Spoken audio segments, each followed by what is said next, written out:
అసలు నువ్వేం మాట్లాడుతున్నావక్కా? ఇలా ఎలా జరుగుతుంది? ఇందు నేను చెప్తున్నాను కదా, నాకలా అనిపించిందంతే. నిజంగా అలా ఏమీ జరగలేదు.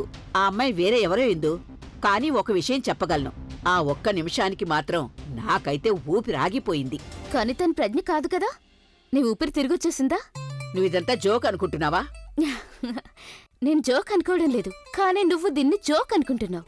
నువ్వొక పని చేయక్క, రేపు నాతో పాటు నువ్వు డాక్టర్ దగ్గరికి రావాలి. డాక్టర్ దగ్గరికా? అవునక్క, డాక్టర్ దగ్గరికి. నీ కళ్ళర్ నువ్వు మళ్ళీ ఒకసారి చెక్ చేసుకోవడానికి.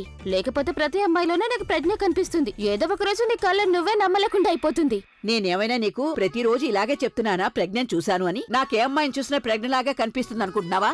నేను స్వయంగా చెప్తున్నాను కదా నీకు, ప్రెగ్నెంట్ చూసినట్టు భ్రమ పడ్డాను అని. నువ్వు నన్ను డాక్టర్ దగ్గరికి తీసుకెళ్లి నా కళ్ళని టెస్ట్ చేయిస్తాను అంటున్నావు. ఎందుకు ఇలా మాట్లాడుతున్నావు నువ్వు అసలు? లేదక్క, నువ్వు నీ కళ్ళను ఒకసారి టెస్ట్ చేయించుకోవాల్సిందంతే.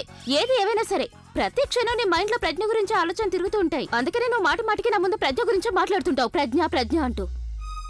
నీతో మాట్లాడడం పెద్ద నేరం అయిపోయింది, నాకు నేరం. నువ్వు ప్రతిదాన్ని భూతద్దంలో పెట్టి చూస్తూ ఉంటావు. నేను నీకు టీ తెప్పించమని చెప్పాను, గంట సేపు అయిపోయింది నీకు చెప్పి. నాకింతవరకు టీ రానేలేదు. అక్క, నేను అప్పుడే చెప్పాను వైశాలికి టీ కావాలని. వైశాలికి చెప్పావా? ఆ అయితే టీ వచ్చినట్టే. వచ్చినట్టేనా? లేదు లేదక్క, నేను వైశాలికి చెప్పాను త్వరగా టీ పెట్టి తీసుకురమ్మని. ఇప్పటికే చాలా సేపు అయింది, నేను వెళ్ళి చూసేస్తాను. Tea tea tea tea tea వేడి వేడి టీ బిస్కెట్స్ తో పాటు. ఇదిగో వైశాలి, ఒక విషయం చెప్పు. నువ్వు టీ ఎస్టేట్ కి వెళ్ళావా టీ ఆకుల కోసం తీసుకురావడానికి, లేకపోతే గేదె దగ్గరికి వెళ్ళి పాలు తీసుకుని వచ్చావా? నీకు టీ పెట్టడానికి ఇంతసేపు పట్టింది? అమ్మమ్మ, నేను కాబట్టి సరిపోయింది. మీకు 1 గంటలో టీ తీసుకొచ్చి ఇచ్చాను. నా ప్లేసులో ఇంకెవరైనా ఉన్నారంటే అప్పుడు మీ ఇద్దరికి రేపు మార్నింగ్ టీ అందుండేది. అయినా ఏం అత్తగారులు అసలు మీ ఇద్దరు? అంటే మా అత్తగారు ఉన్నారు చూడండి, ఆవిడ చూసి నేర్చుకోండి మీరిద్దరు. టార్చర్ చేయడంలో ఎక్స్పర్ట్. ఆవిడ వల్ల నాకు రావడానికి ఇంత టైం పట్టేసింది. ఆవిడ నన్ను వదలకపోతే వచ్చేదాన్ని కాదేమో. కాస్త నేర్చుకోండి ఆవిడ చూసి, అసలు అత్తగారంటే ఎలా ఉండాలని. ఆవిడ నన్ను టార్చర్ చేసినట్టు మీరు కూడా ఆవిడని టార్చర్ చేయొచ్చుగా. అయినా ఆవిడైతే మీకు ముద్దులు కోడలు కదా. నా తలరాతే బాలేదు, అందుకే నాకు అలాంటి అత్తగారు దొరికింది. అదేంటంటే వైశాలి, మేమిద్దరం సెలవు తీసుకున్నాం అంటే మేమిద్దరం హాలిడేలో ఉన్నాం. అందుకనే మేము తనని ఏమీ అనలేకుండా వదిలేస్తున్నాం.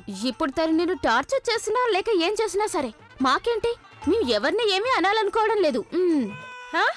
ఎవరిని అసలేమీ అనరా మీరు?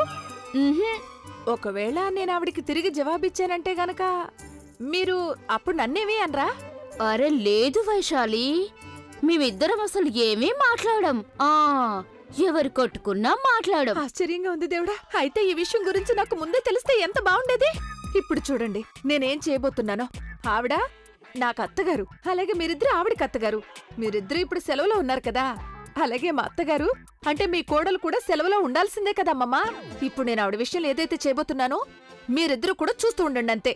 పద వైశాలి పద. అరే వైశాలి, ఆగు.